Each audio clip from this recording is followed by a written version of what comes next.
Hello and welcome to Chatta Plays. Today we'll be continuing on with episode 2 of Dear God.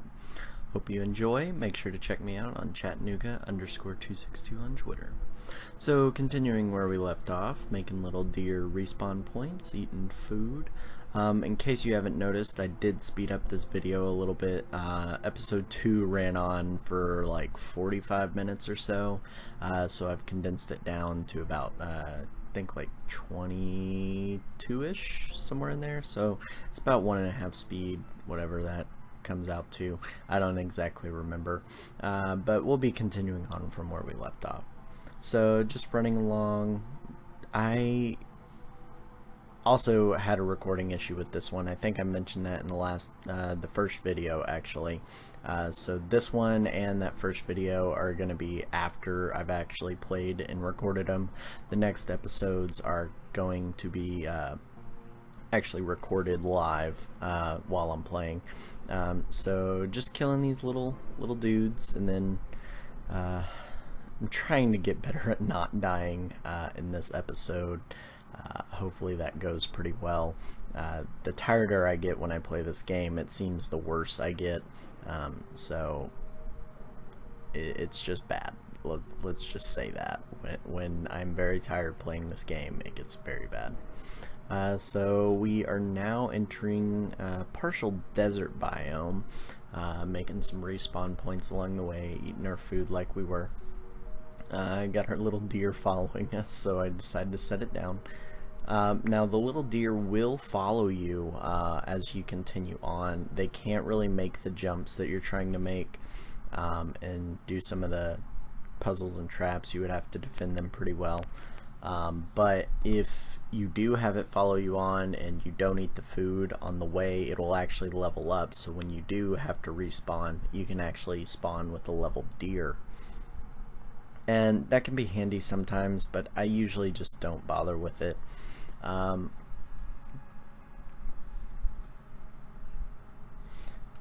just kind of messing around at this point, seeing if I actually need this block. Come to find out, it's there's some powers that you gain later on in the game, and you can actually pull and push the blocks and everything. And that just makes it easier.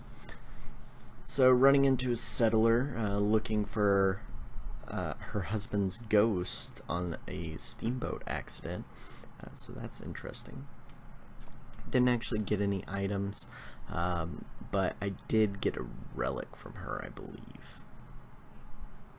Got a little sneaky snake trying to get me. Got another boar, so I'm just gonna jump on by these.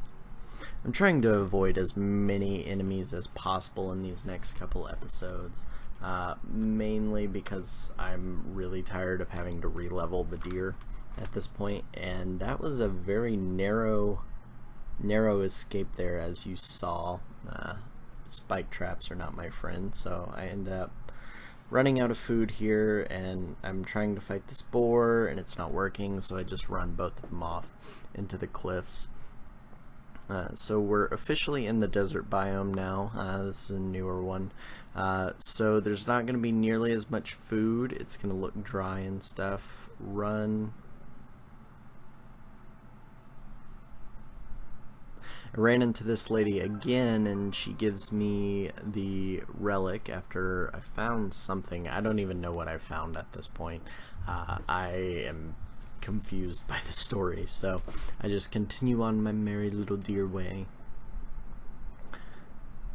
jumping and prancing along. Noticing that there are a lot of respawn points in this episode, a lot more than in the previous one.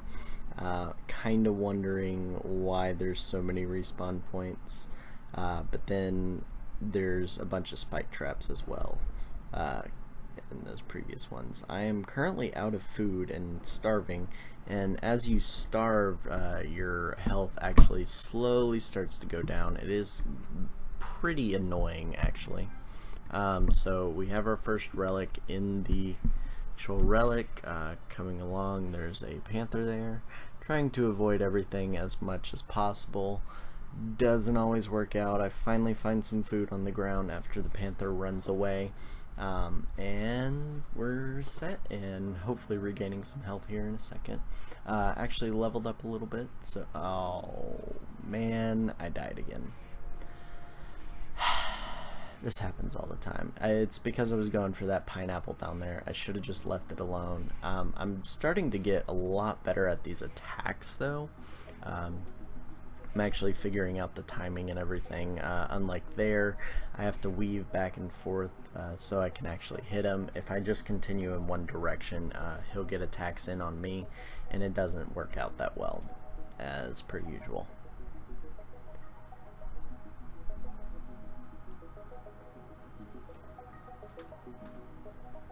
I decided to try out one of the feathers just to see kind of how it works, because I couldn't see the bottom of this thing here.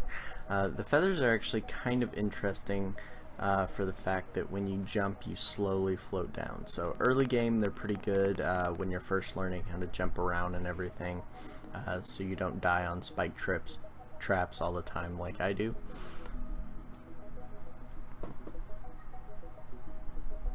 Finding a campfire, so I'm wondering if there's going to be any humans that want to shoot me nearby, but it does not look like there are. Found a deer here, but it actually won't let me create a respawn point, so I was kind of confused there for a second. I don't know exactly what I was doing here, but moving on then.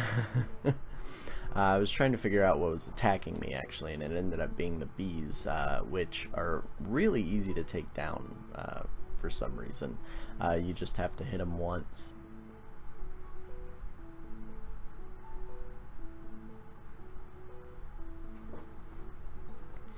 Noticing the lava, I decide to completely avoid it. Me and lava are not friends in many a game, be it Minecraft, this game. You name it, lava is not my friend. Lava hates me. It just likes to kill me all the time.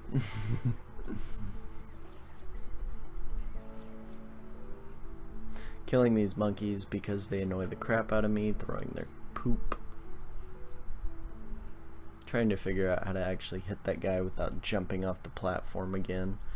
Noticing there's some piranhas in the water, so I decided to go with the little feather jump again. I actually have figured out a jump tactic since the last episode, and you can actually dash and then do a jump. You get a lot better range doing that, and you can even do it after you double jump sometimes if you time it correctly, so you can actually get across pretty far gaps doing that. I thought this guy was an elder deer, but he is not. He's just a friendly deer. So moving along, funny story, the deers will actually eat your food if you let them go in front of you, which can be a good and a bad thing. I mean, they heal themselves, so you have a little buddy kind of following you for a little bit, but it also means that you don't get the food, and honestly I'm more important than that secondary companion deer. Like, they're gonna die really easily because they're not player controlled. I mean, AI is only so good up into a point. So actually figuring out how to read the story now, found this lady's witch hazel, or trying to find the lady's witch hazel, and then she will give us an item. So continuing on, the way the journey basically works is you just continue forward until you complete the assigned task, and it'll actually loop back around to the lady, and by that point, if you haven't found it, it'll basically just create another loop continuing on, so that you'll eventually complete the task. This wolf is annoying me. More wolves. Wolves are actually fairly easy to kill. Whoa, that's a lot of spikes. Sliding along, and you went hunter again.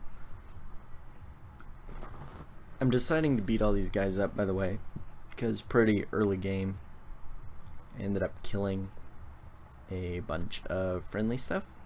So just trying to balance out my karma a little bit. Now, your karma does go down a little bit every time you die, and the different karmas, when you come upon deer statues, will actually unlock different abilities and whatnot. So you can either play the game as an evil deer mastermind, or you can go 100% good karma on it. But if you do that, you only gain access to half a tree of abilities.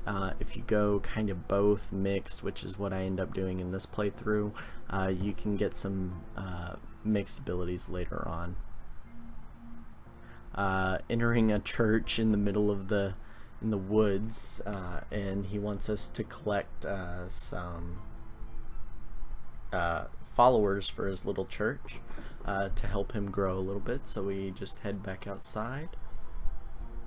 Just reading it again just to make sure.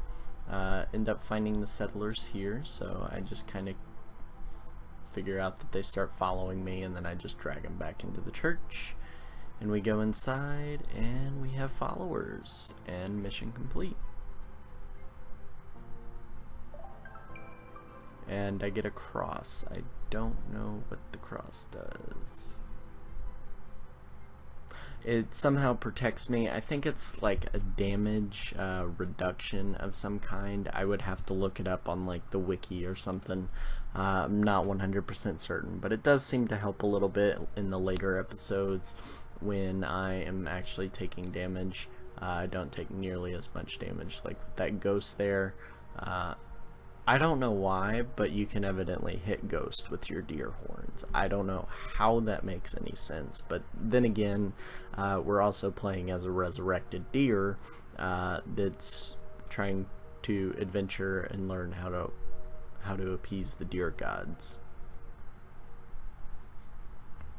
Running past some food, trying to grab it, and having to double take like 2 or 3 times because I'm bad at this game. Trying to figure out how to slam down on this rock, but haven't quite figured out how to do that yet. I think it might be related to an ability that you get later on. Trying to jump up and hit it, it's not working either. So we'll just kind of figure that out as we go. Found a little house in the middle of the woods. There's not really anything in here, so we just continue on our journey. Collecting food. As you move and you sprint and you go faster and faster, you actually end up using up your food, but the decay on it is honestly really slow. The only time it goes up really fast is if you're using a lot of dash moves. If you're getting really low on health a lot of the time, you'll be eating a lot more food here and there. Sorry about that audio break there. Had to stop, take a break for a quick second. So continuing on, jumping over spikes. I think the most annoying enemy in this game, honestly, is probably the eagles. That's just because they can knock you off in mid-jump, and that is very frustrating. So not actually going to go after these foxes this time down there, because that did not work very well for me last time. As you saw, I just fell straight into the spikes. Trying to figure out how to do the attacks a little bit better. I am struggling with them just a hair, just a little bit. Trying not to die nearly as much in these episodes, and also trying to figure out how to do the attack mechanics better, because I'm not that great.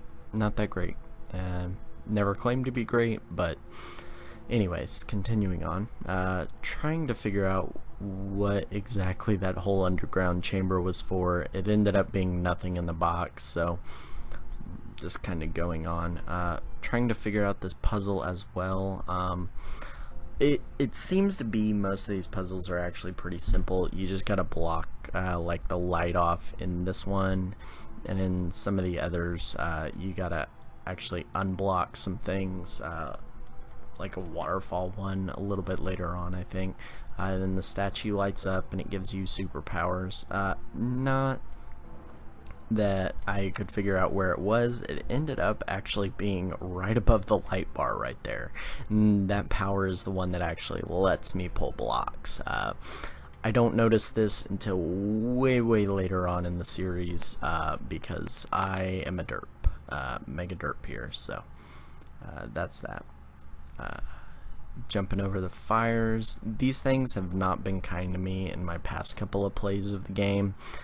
Usually I would just either run straight into them or jump straight into the fire and die almost immediately, which not that great, not that fun, honestly. So like there, I very nearly jumped into the fire and almost died. We've now made it to another respawn point, so I'm gonna make a little save here. I think it's actually kind of cool how they have all the weather effects and you can actually see the sun setting and rising. They put in a lot of detail for the pixel art style on this game, and it makes it enjoyable to play. It's a very relaxing game, honestly, unless you're just dying over and over and over again. It gets very frustrating when you do that. But other than that, it's a pretty simple game, just a platformer. You can kind of just sit back and relax, not have to focus too much once you learn the basic mechanics of it, like attacking without getting injured half of the time. And once you level up, that's not really much of a problem. And from what I've read, the powers actually help with that a lot because you gain some attack powers.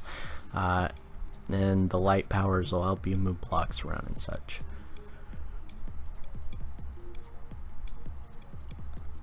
Sorry about that. So we come across the ghost, but he doesn't mention his wife at all, and I don't know exactly how to show him the photograph we actually got from the woman. So he says he misses his wife dearly. I'm trying to interact so that he will unlock this door for us, but that does not seem to be the case.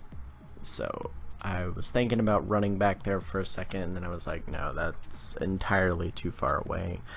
So we're just going to continue forward at this point, and it'll just kind of loop back around. And as you saw, the relic's actually in that steamboat, so we need to go find the lady ahead of us, and then it'll loop back around to him, and then we'll actually be able to collect that artifact. I think a little bit later in this episode, if not the next one. As you can see, we still only have the one relic by this statue.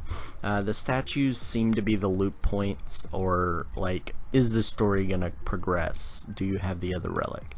No, you don't. Okay, so we'll loop it back around. Trying to avoid the alligators if at all possible. They have a very nasty bite to them. Don't know what was actually going on there. It looked like the animals themselves were actually killing each other, and I got the karma from it. Running through these cool little graveyards and stuff as the scenery kind of transitions. Running into this house again, but again, there was only like that little deer thing that I will probably end up losing later in the episode because I am very bad at this game.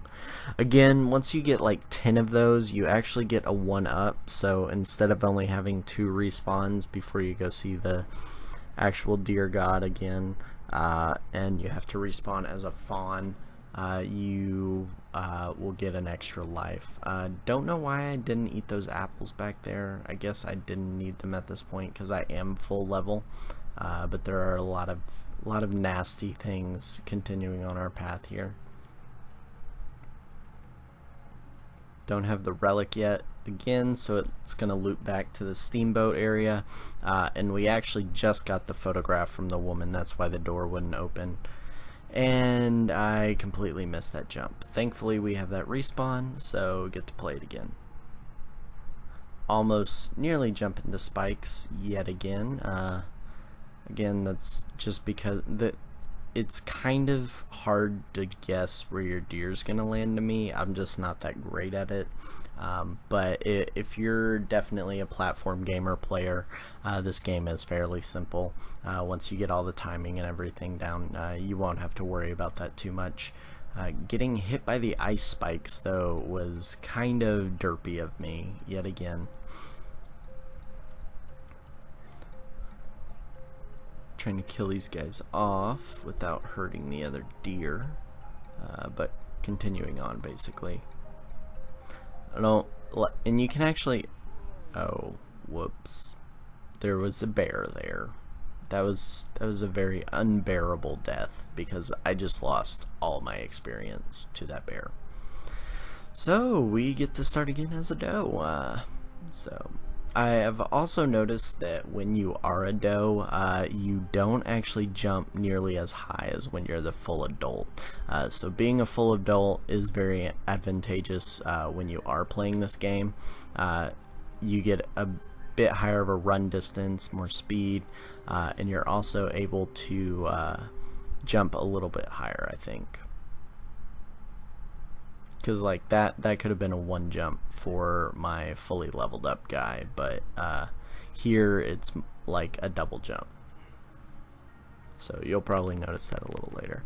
I was trying to figure out why this guy was attacking me, and I could go into his igloo, but he just decided to attack me, so I decided not to bother with it.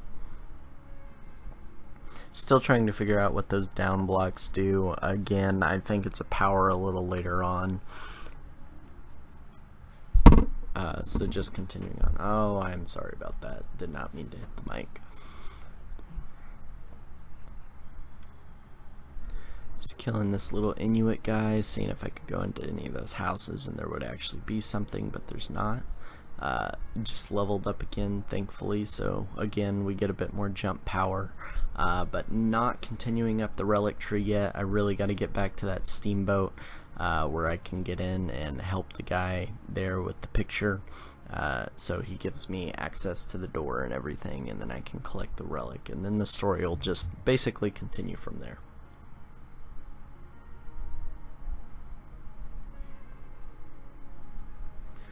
Now, these logs that are up like this, you can either have someone hit it from the side and knock it in the water, or you can stand on the end of it and it'll kind of tip into the water and then it just slowly moves across. And jumping into the spikes. Alright guys, that's going to be the end of the episode today. Make sure to hit the like button, comment, and subscribe. This series will be continued all throughout this week, going into next week. I'm going to pretty much focus on completing the game, so that you guys can see the full playthrough. This is just going to be a short little play one. Make sure to check me out on Twitter at Chattanooga_262. Always on there, just message me. Thank you. Bye.